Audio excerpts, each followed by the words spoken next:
Good afternoon, ladies and gentlemen.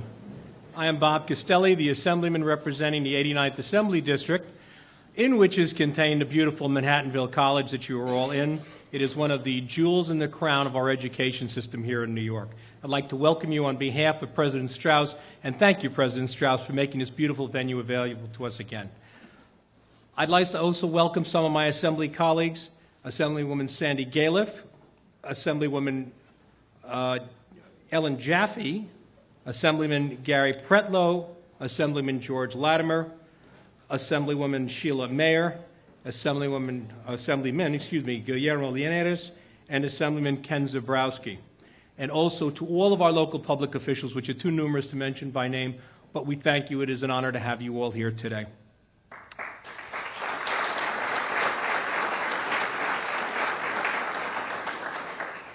Ladies and gentlemen, when I got to Albany about 2 years ago, I saw light at the end of the tunnel, and I was convinced that it was a train.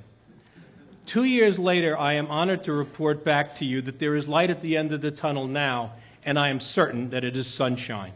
And the reason for that sunshine is the able leadership from the front of our Governor, Andrew Cuomo.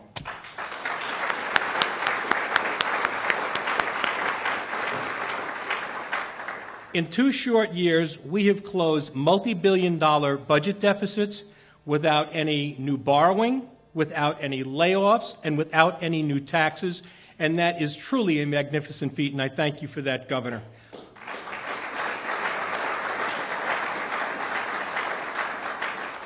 We have delivered 2 on-time budgets thanks to this governor's insistence and diligence, and as a result of which have not only delivered those budgets on time, but delivered them with less spending in each of the 2 successive years, which is nothing short of alchemy where we stand sometimes. So thank you again for that, Governor.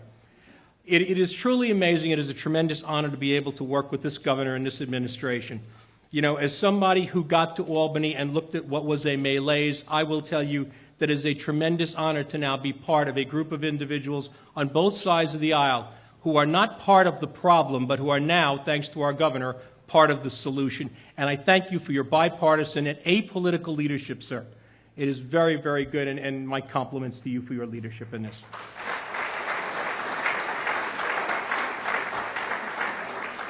One of the things that I will tell you that I am most pleased with is after we cut the multi-billion-dollar deficit last year, we were concerned that after we cut all the fat, that we would also have to worry about cutting into muscle and bone.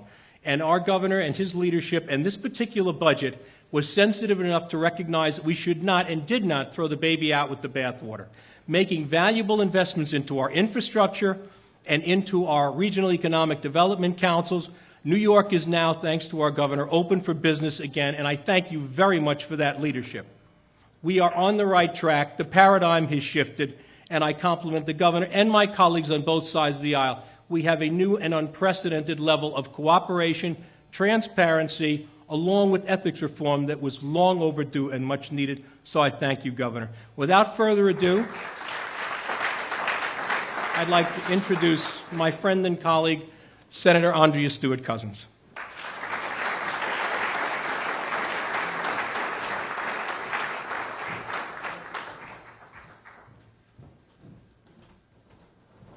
Good afternoon, everyone. Well, I have the tremendous pleasure of introducing our governor and certainly welcoming you to your home county of Westchester. Thank you so much for being here. But before we talk about the governor, which obviously Assemblyman Castelli did such a fine job, I did want to acknowledge my colleagues in the Senate, and I have Senator Jeff Klein, and not in the Senate, but certainly someone who is working very hard for Westchester County, the county chair, Ken Jenkins, county chair of the Board of Legislators. Welcome. So you all know what we're here to do. The governor is here to sign the budget. And when we think about budgets, a lot of things happen. We know that the budget is about our priorities. We know that budgets, as much as they have to be on time, they have to have quality. They have to have fiscal sense.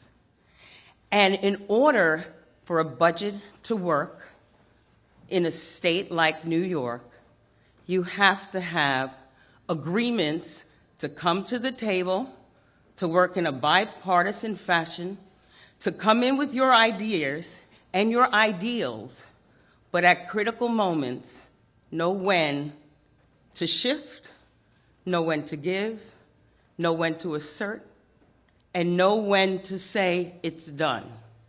To do all those things effectively, you have to have your priorities in place. You have to come in with an understanding that New York is, yes, open for business. You have to come in with the understanding that people need to believe in government again. You have to come in with the understanding that we have to build our infrastructure, we have to take care of our vulnerable, we have to educate our people, and we have to make sure that opportunity exists for everyone. There are a lot of pieces that go into making a good budget. And when you have leadership that makes sure that the priorities are in place, every time you make a move, you get to a quality product. That's what happened in this budget. The identification of the priorities and the understanding that unless we bring people back to government, bring them back to believe, bring them back with an ethical understanding of what we have to do, bring money back. In Hudson Valley alone, $34 million will come to Hudson Valley to preserve our parks, to beautify our recreation facilities. New York Works jumpstarts our infrastructure. Our Springbrook Parkway, bridge will be 6 years ahead of time, saving $3 million for taxpayers. We could go on and on. We have a budget that not only is balanced, not only is fair, not only underscores the priorities, puts us in a place where we can indeed be the Empire State. And I think this governor has more than shown that he can work across the aisle, he can make sure things happen, and because the Empire State is the Empire State, the sky is no longer the limit because Andrew Cuomo is at the helm. Without further ado, let me introduce Governor Andrew Cuomo.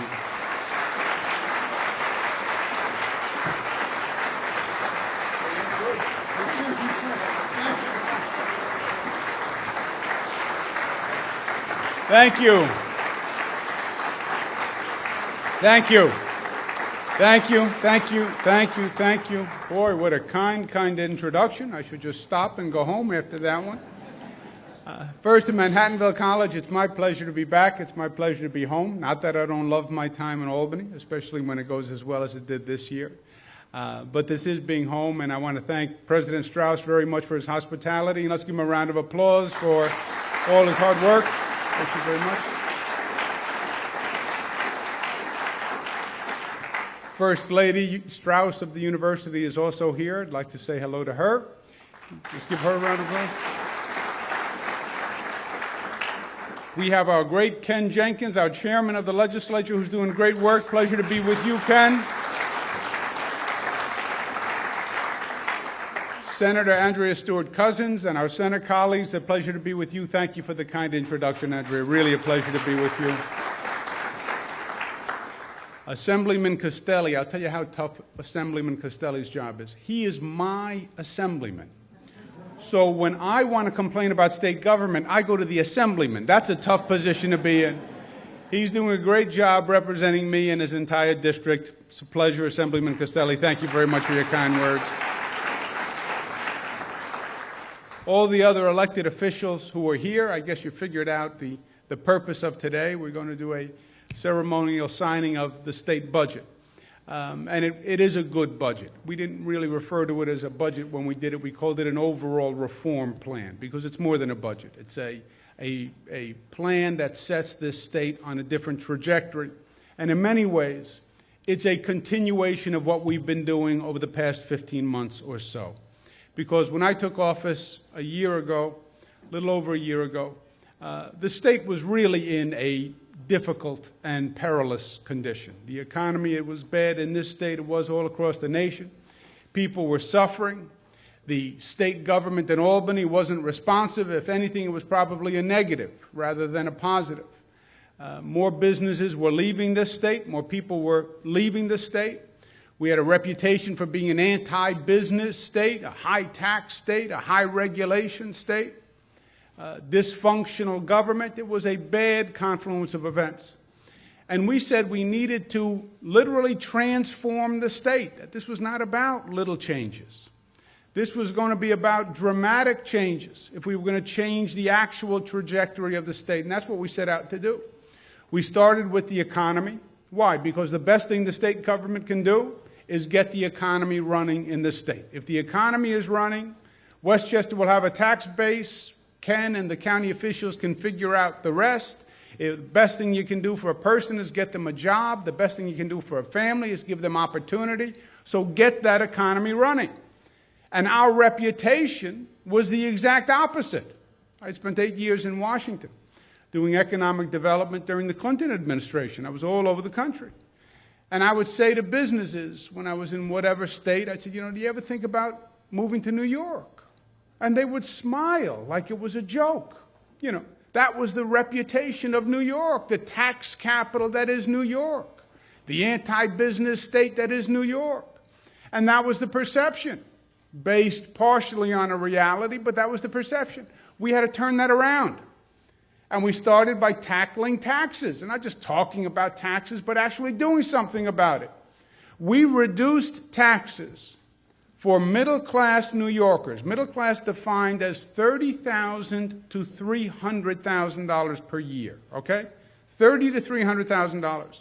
We reduced income taxes for New Yorkers to the lowest rate in 58 years, believe it or not.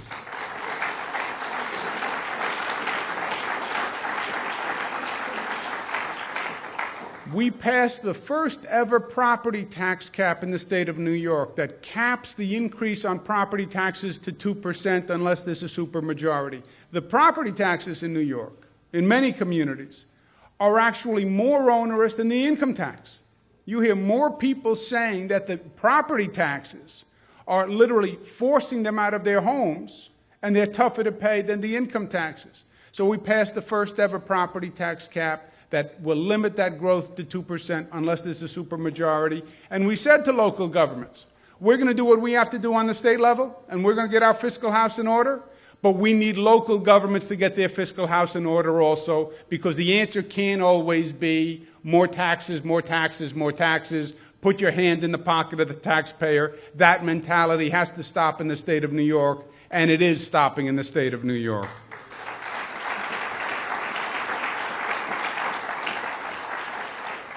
We did two other things to really get our fiscal house in order. Number one, we reformed the pension system for public employees in the state of New York.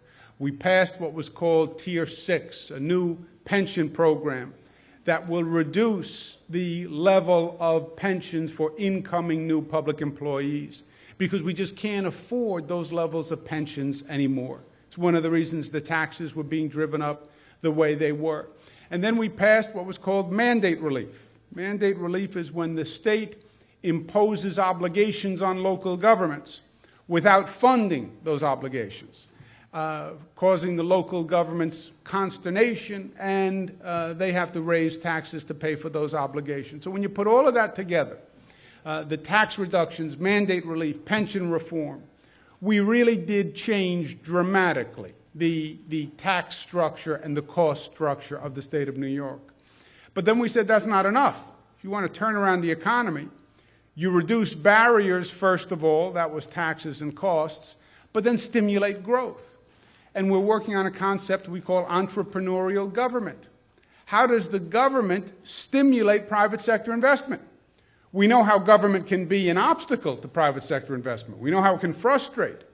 Well, how do you stimulate? And how do you facilitate? And how do you accelerate? And how do you use government money to actually incentivize and prime the private sector pump?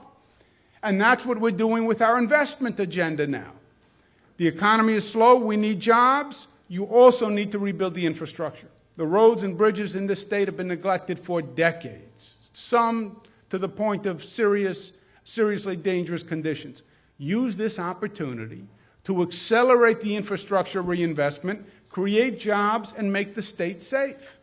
We're doing a $1.2 billion infrastructure acceleration program that's going to do infrastructure repair all over the state. Highways, bridges, part of that is going to be a new Tappan Zee Bridge. They've been talking about replacing the Tappan Zee Bridge since I think I was in diapers. I remember all the conversations about the Tappan Zee. It was temporary. It's got to be replaced. It's dangerous. We've literally been talking about it for decades. We've just never gotten the ability to get to yes and to make it happen. You know, government has been paralyzed. It's been frozen. Well, those days are over. We're going to rebuild the Tappan Zee Bridge. We're going to do it now. We're going to create jobs, and we're going to make it safe and better for the people of the state of New York.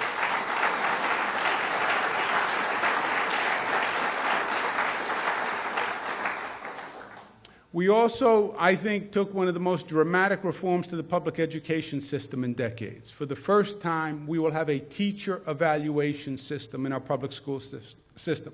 Which means what? Which means you'll have a system by which you can tell which teachers are doing well and which teachers need assistance in the classroom.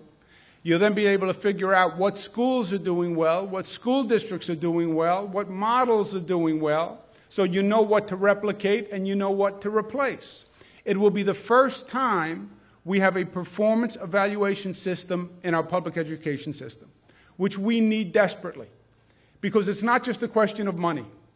Here's the facts on public education. We spend more money per student in this state than any state in the United States. More money per pupil. We're number 38 in terms of graduation rates. Think about that. Look at that disconnect. And for many years, the answer was always more money, more money, more money. Just raise taxes and give the schools more money and you'll get better results. It wasn't that simple.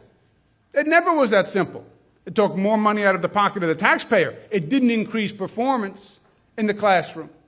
We'll have the first ever performance management system, so we'll know what works and what doesn't work, and we will reward accordingly. That will take the state of New York and make it one of the most advanced states in the country in terms of public education, and it's going to in effect this year, and I'm proud of that.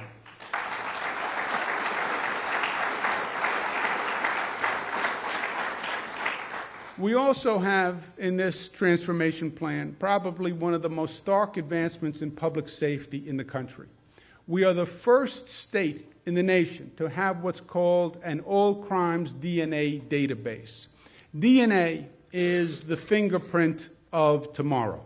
It is amazing what it has done for the criminal justice system. It can identify people, it lasts, it's almost foolproof. And the only question on DNA was the more samples you have in your database, the more information you have. DNA can be used to punish people, to convict people.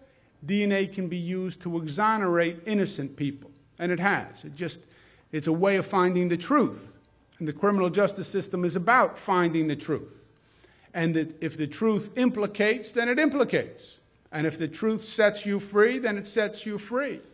We passed a law this year that will take a DNA sample from every person convicted of a crime in the state of New York to give us the most sophisticated database, to solve the most crimes, to prevent the most crimes, and to exonerate the innocent people who've been wrongfully convicted.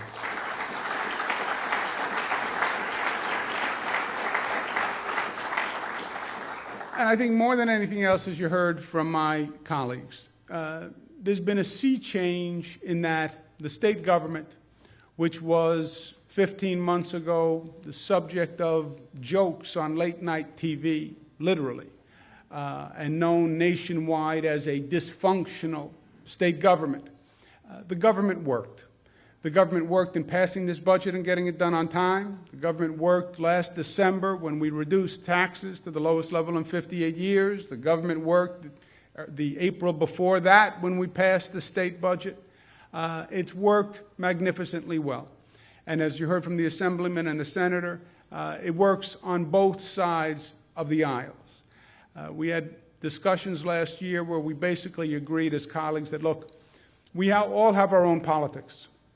We're Democrats, we're Republicans, but we are New Yorkers first. And it's time we started acting like New Yorkers first. And we'll leave our politics at the door and have elected representatives act in the best interest of the people in their district, rather than in the political interests. And this legislature has done that, and it has done it remarkably well. As governor, I often get the credit when it goes well, which I take the credit when it goes well.